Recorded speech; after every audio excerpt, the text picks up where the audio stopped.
There are lots of options. I can tell you like the kids to be in one area and the adults to be in the other. I haven't been here in forever. Yes. This is very exciting. Yes. Did you guys win the lottery?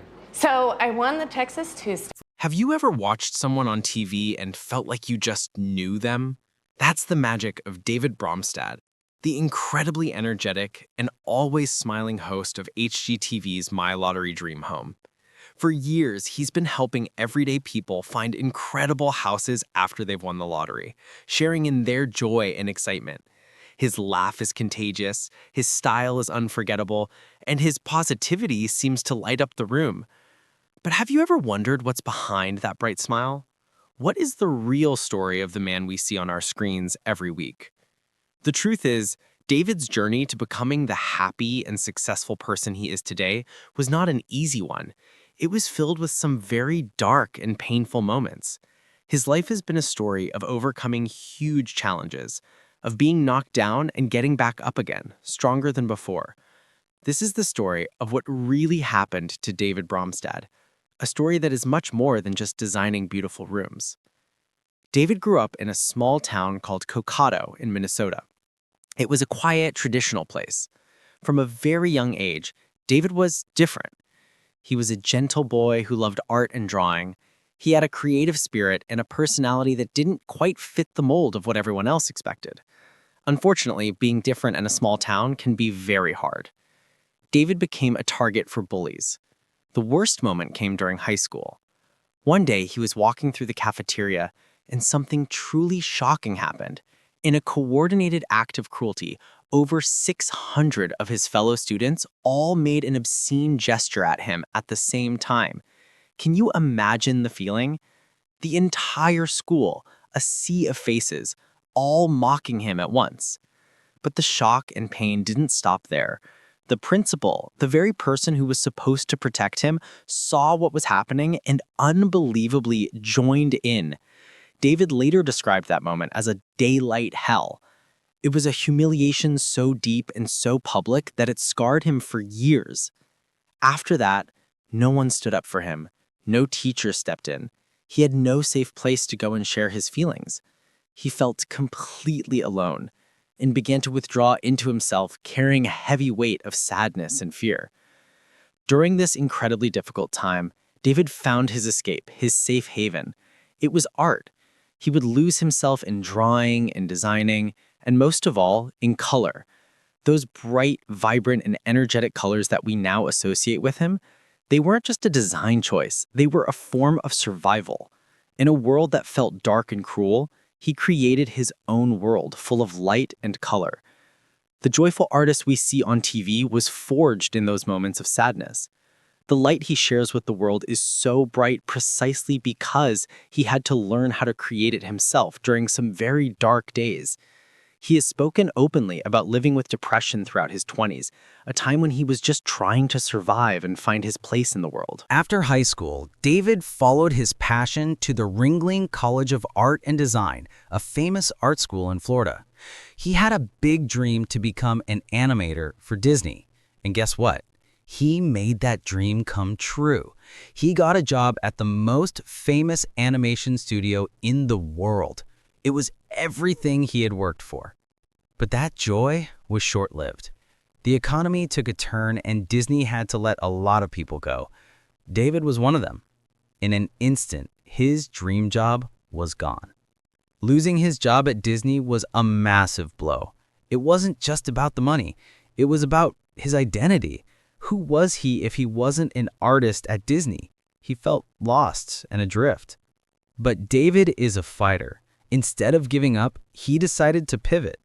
He took his incredible artistic talent and his amazing eye for color and started a small business designing children's rooms. It wasn't an instant success, but he kept going. He was honing his unique style, the one we all know and love today. Then, in 2006, a friend told him about a new show on HGTV called Design Star. It was a competition looking for the next great TV designer. David decided to take a chance and apply. He went on the show with his bold designs and his natural, charming personality. He wasn't trying to be someone else. He was just being David, and America fell in love with him. He didn't just do well, he won the whole competition.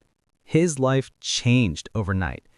HGTV gave him his own show, Color Splash, which was a huge hit.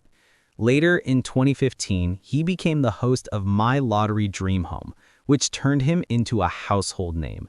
His journey from a laid-off Disney artist to a beloved TV star is a powerful lesson in never giving up. Just as his career was reaching new heights, a personal crisis hit. In 2015, his former partner, Jeffrey Glasso, filed a lawsuit against him. The lawsuit made some very serious and shocking accusations about David's personal life and finances. The news spread quickly, and it was a scary and humiliating time for David.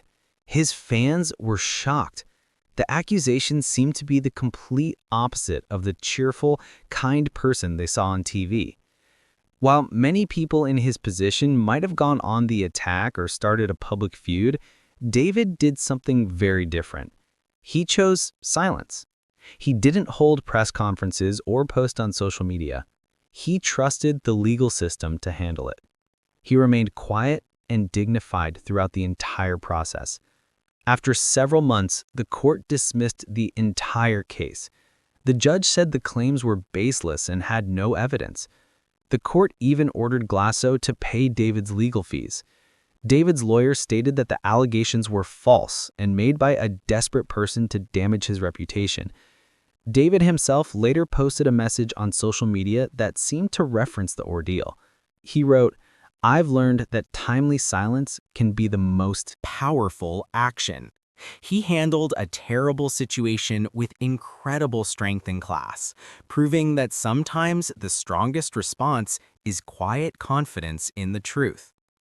At around the same time as the lawsuit, David was hit with two more personal tragedies. His father was hospitalized with a critical heart condition. David shared on Facebook that his father's heart was beating at a dangerously high rate and he was at risk of a seizure or heart attack. You could feel his fear and worry as a son in his words. Then, not long before that, his lifelong best friend, Greg Girard, suffered a severe brain hemorrhage and was in critical condition. David was by his friend's side, helping him through his recovery and even starting a fundraiser to help with the massive medical bills. His world was crumbling. He was dealing with a public legal battle and two devastating private health crises with the people he loved most. The pressure must have been overwhelming. So, what did David do? He stepped back. He quietly took a break from the spotlight to focus on what truly mattered: his family and his friends. He showed up for the people he loved when they needed him most. This showed a different kind of strength, not the flashy kind you see on TV, but the quiet, steady kind that comes from a place of deep love and loyalty. After all these crises, David changed. He disappeared from social media for a while. He needed time to heal, to process everything he had been through. When he slowly started to reappear, something was different. His posts became more thoughtful, more peaceful. He shared a photo from a mountain hike in Norway, writing about how he had been through a lot and was now feeling clear-headed and fully present. He seemed to have found a new sense of peace. He started sharing moments from a quieter life, cooking, gardening, and decorating his own home. He wasn't just surviving anymore. He was building a life filled with intention and calm. The David we see today is the truest version of himself. He's vibrant, free, and unapologetically David. He bought a beautiful house in Winter Park, Florida, and has turned it into a masterpiece of color and personal expression. Every room tells a story. His fashion sense is a celebration of his mood: bold patterns, bright colors, and unique accessories. He once said he dresses for how he feels, and he finds it incredibly liberating. He has also built a strong community of friends and family who keep him grounded. He has also become an important icon, especially as HGTV's first openly gay host. By simply being his successful, authentic self on national television, he has inspired countless young people to be proud of who they are. He continues to host My Lottery Dream Home and has launched his own lines of furniture and home decor, pouring his artistic vision into products that help others bring joy into their own homes. And in his personal life, he has found happiness. He is in a loving relationship with Nicolas Martin, a French massage therapist he met in Paris. They often share simple, happy moments together, showing a side of David that is deeply content and at peace. His story is not a fairy tale. It's better. It's real. It's a story about facing darkness and choosing to create light. It's about getting knocked down again and again, and always choosing to get back up with a smile. David Bromstad's greatest talent isn't just designing dream homes. It's showing us all how to design a dream life, no matter what challenges we face. If his story moved you, if it inspired you to keep going through your own tough times, then do us a favor. Hit that like button, because it lets us know these stories matter. Share this video with a friend who might need to hear a message of hope today. And most importantly, subscribe to the channel so you don't miss our next deep dive into the real lives of the people you admire. Thank you so much for watching. We'll see you in the next video.